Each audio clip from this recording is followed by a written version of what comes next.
After abandoning me, my son called to ask why I cut his allowance, unaware that I was sitting across from my lawyer, watching a video of him plotting to seize all my assets. The call came on a Tuesday afternoon as I sat alone reviewing my expenses. The screen showed Mark. My heart skipped a beat. My son rarely called, unless he needed money. "Mom," his voice resonated, a little rushed as usual. "How are you? We're planning for Thanksgiving, and we'd really love for you to fly out and join us." I was stunned. An invitation. A real invitation, not a plea for money. Before I could answer, I heard Sarah, his wife, nearby. "Give me the phone," she said. Then Sarah's clear voice came through, unexpectedly sweet. "Mom, it's me. You have to come. You know, this year I finally found your grandmother's pumpkin pie recipe. You have to come taste it and teach me more." A simple sentence, but it struck the softest spot in my heart. That pumpkin pie recipe. It wasn't just a recipe. It was the last memento my husband, David, had written down for me before he passed away. He always said that the taste of that pie was the taste of family. For years, I had longed for someone to pass it on to keep his memory alive. And now, Sarah had offered. "Oh, really, dear?" I asked, my voice trembling with emotion. "I will definitely come." After hanging up, an excitement I hadn't felt in years surged through me. This wasn't just a trip. This was a promise of connection, a promise of legacy. I didn't hesitate for a second. I went online myself, using my savings to book a first-class ticket. I bought gifts for the grandchildren, the most expensive toys. I even carefully packed my old worn apron into my suitcase, the apron I had worn when I first baked for David. I wanted to give it to Sarah. Throughout the week of preparations, I felt young again. The usual loneliness seemed to vanish. I was ready for a proper Thanksgiving, a family Thanksgiving. The plane landed smoothly at the airport. I was one of the first to exit the gate, my heart full of anticipation, my eyes constantly searching for familiar figures. The airport was crowded, bustling with holiday reunions, hugs, smiles, excited chatter. But amidst the crowd, there was no Mark, no Sarah, and no grandchildren. I pulled my suitcase to the designated waiting area, telling myself I had arrived earlier than expected. I patiently sat down on a cold metal chair. 15 minutes, 30 minutes, an hour. They must be stuck in traffic, I reassured myself. Holiday traffic is always terrible. Or perhaps Sarah was busy with the turkey in the oven, unable to leave. I tried to conjure the most reasonable scenarios to dispel the creeping sense of unease. When the clock showed nearly 2 hours after my landing time, I couldn't wait any longer. I pulled out my phone and called Mark. It rang, for a long time, then went to voicemail. I hung up, my heart starting to beat a little faster. I called Sarah. Same result. I typed a short message. "I've arrived at the airport. Where are you all?" I stared at the screen. A few seconds later, 2 blue check marks appeared below the message. Read, but there was no reply. I sat motionless, staring at those 2 blue check marks. They had seen my message. They knew I was here, alone, in a strange airport. But they chose to remain silent. That silence was more terrifying than any explanation. It wasn't busyness. It wasn't an accident. It was a choice. The excitement I had nurtured for a week began to shatter, giving way to a cold, empty feeling. The airport's surrounding noise seemed to fade, leaving only the deathly silence from the other end of the line. The silence from the phone became suffocating. To escape it, I unconsciously opened social media, hoping for a distraction. And then I saw it. The first post on my feed, posted just minutes ago. It was a picture from Sarah. The photo showed a lavish Thanksgiving table. My son, Mark, stood at the head of the table, beaming, knife in hand, ready to carve a golden brown turkey. The children were playing happily in the background. The whole family looked so joyful. And on the table, in the center, was a delicious-looking pumpkin pie. But I recognized it immediately. It wasn't made from my recipe. Its crust was too perfect, the frosting too elaborate. My pie, David's pie, was much more rustic. My fingers trembled as I read the caption below the photo. A perfect Thanksgiving. Thanks to Sarah's mum for the amazing pumpkin pie recipe. Finally, the whole family gets to taste a real pie. Each word was like a knife plunging into my heart. Sarah's mum. Real. I was stunned, staring at the screen. They weren't stuck in traffic. They weren't busy. They were celebrating. They were having a perfect Thanksgiving without me. They didn't just forget me. They replaced me. That sweet invitation to teach baking was just a clumsy lie, an excuse for me to fly out here. To fly here and sit alone at the airport, while they praised another recipe, another mother. This was no longer forgetfulness due to busyness. This was deliberate humiliation. Every illusion, every hope I had nurtured shattered in that moment. The old apron in my suitcase suddenly seemed ridiculous. The cold, empty feeling from before was quickly replaced by something else. A hard, clear realization. The pain was still there, but it no longer paralyzed me. It had transformed into a cold determination. I didn't cry. My tears seemed to have frozen along with my heart. I calmly stood up, pulled my suitcase behind me, and quietly walked out of the airport. I didn't take a taxi. I just walked, letting the cold evening air hit my face, making my mind clearer than ever. I went into a small roadside diner, the kind of cozy family restaurant my husband and I used to love. The smell of turkey and spices permeated the air. I chose a table in a corner, placing my suitcase beside me. A full Thanksgiving turkey dinner, I told the waitress. When the food was served, I began to eat slowly, methodically. I didn't think about sadness.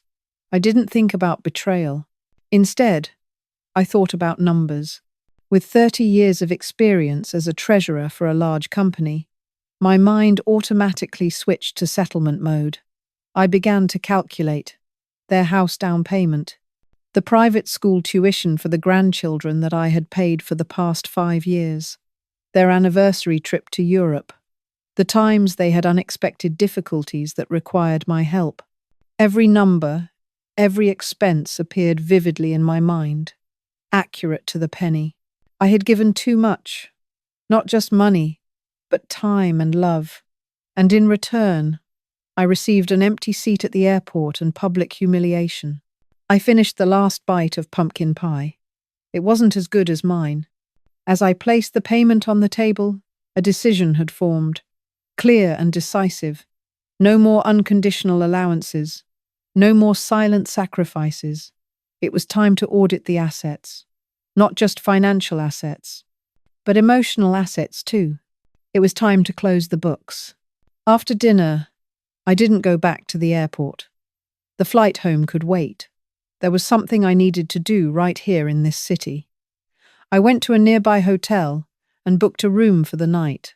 Sitting in the anonymous hotel room, I opened my phone's contact list, scrolled through familiar names, and stopped at a name I hadn't contacted in a long time. Ben. Ben was Sarah's younger brother, a smart young lawyer, and the only person in that family I felt some affinity for. I remembered that during rare family gatherings, while Sarah and her mother always put on a falsely sweet demeanor, Ben would often seek me out, genuinely asking how I was. Once, after witnessing Sarah disrespectfully interrupt me, he pulled me aside and whispered, "I'm sorry about Sarah, Aunt Clara. She can be a bit much sometimes." A simple sentence, but it showed he had a moral compass his sister lacked. I dialed his number. It rang twice before he picked up. "Aunt Clara?" His voice sounded surprised. "What's wrong? Are you in town?"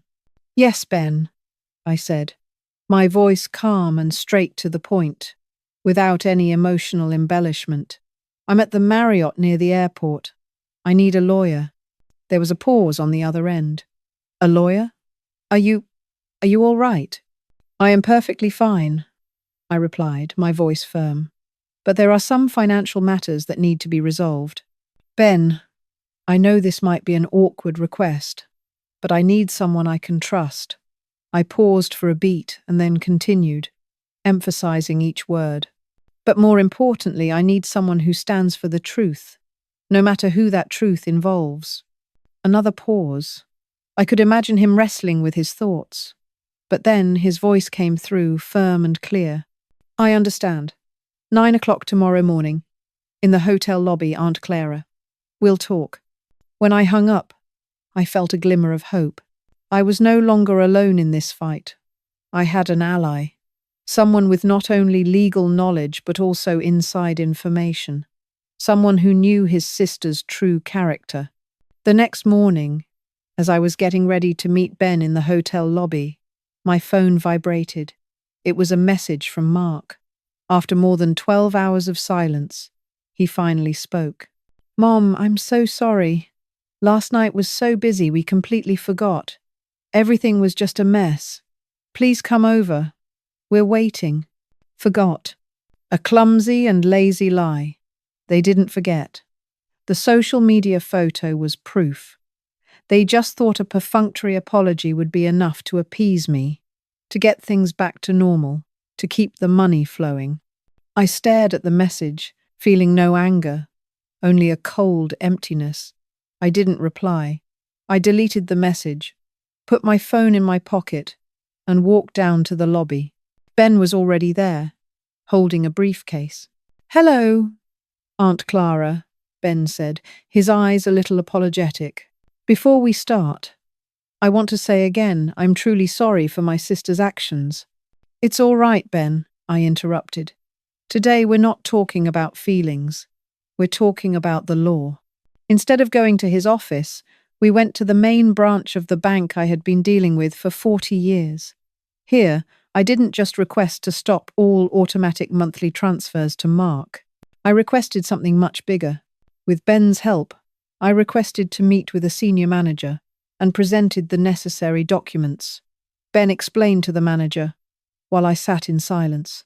The truth was, many years ago, my husband, David, a very cautious man, had established a massive family trust fund, and he had designated me as the sole trustee and manager.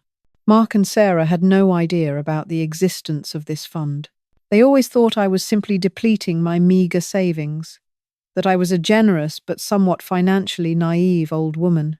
They didn't know that all the money I gave them, for their house, tuition, travel, was actually just a tiny fraction of the fund's annual profits. Today, I didn't just cut off that profit stream. I want to change the primary beneficiary of the trust fund in the event of my death, I told the manager, my voice without a trace of hesitation. Ben had all the legal documents ready. I put pen to paper and signed. Each stroke was firm and decisive. The game had been elevated to a new level. This was no longer about cutting a few monthly allowances. This was about an entire fortune they had just lost, even though they didn't even know it existed. That very afternoon, after leaving the bank, Ben and I sat in his office. I gave him the next directive. Hours later, an email was sent from Ben's law firm address.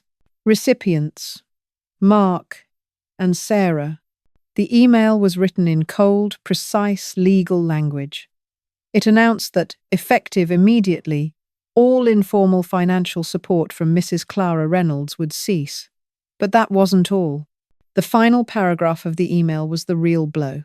Ben, as my legal representative, requested them to provide detailed expenditure statements for all joint accounts over the past 5 years to conduct a review of family investments.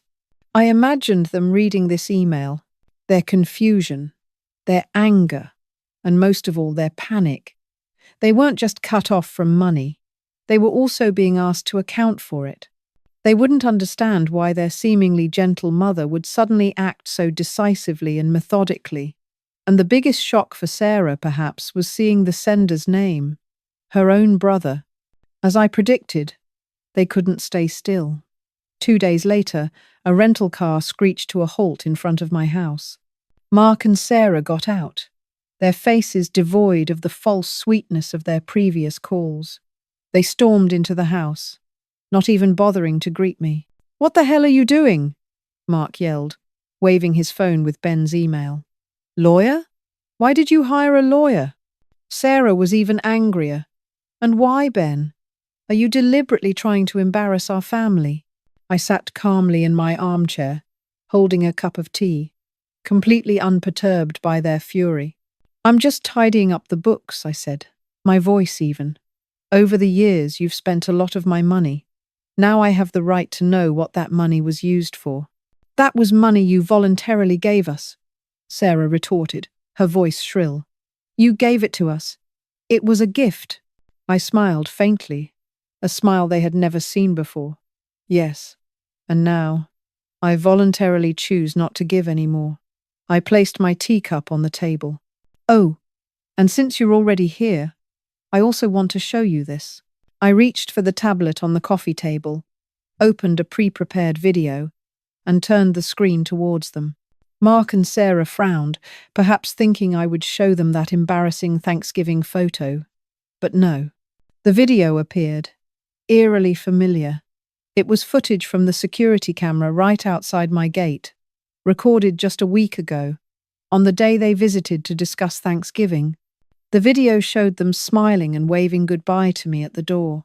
But after I closed the door, they didn't get into the car right away. They stood outside the gate, thinking they were at a safe distance. On the screen, I saw Sarah turn to Mark, her sweet expression gone, replaced by impatience. Her voice, clearly picked up by the camera's microphone, echoed in the silent room.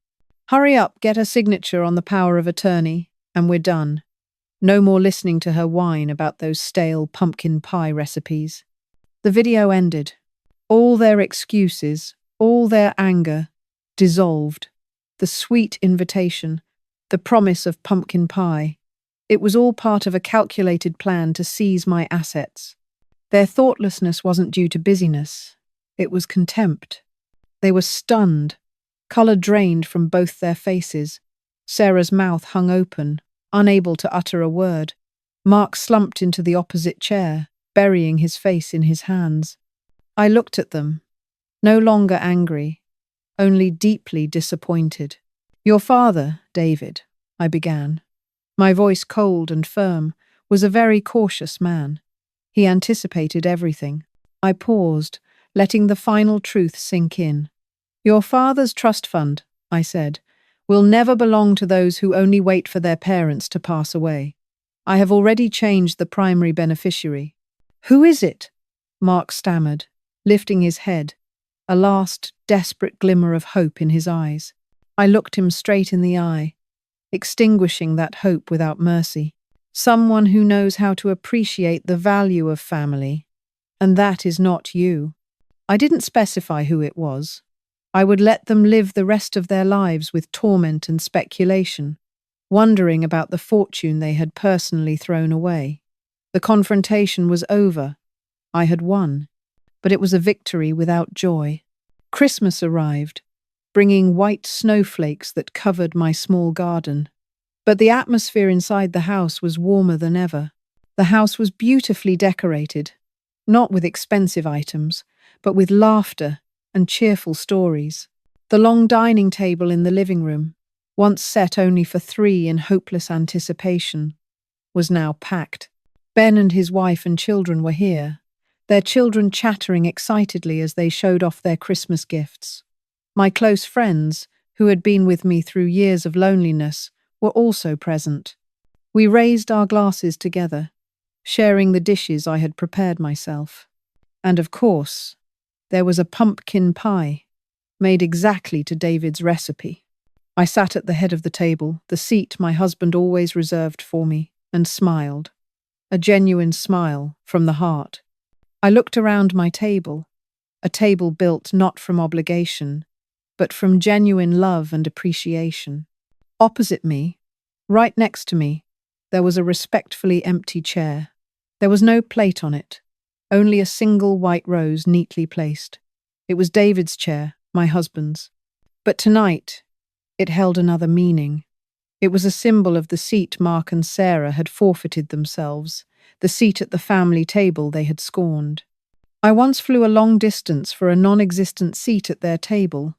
Now, I have created my own table, where every seat is filled with love and appreciation. And that empty chair will forever be a reminder, for me and for everyone.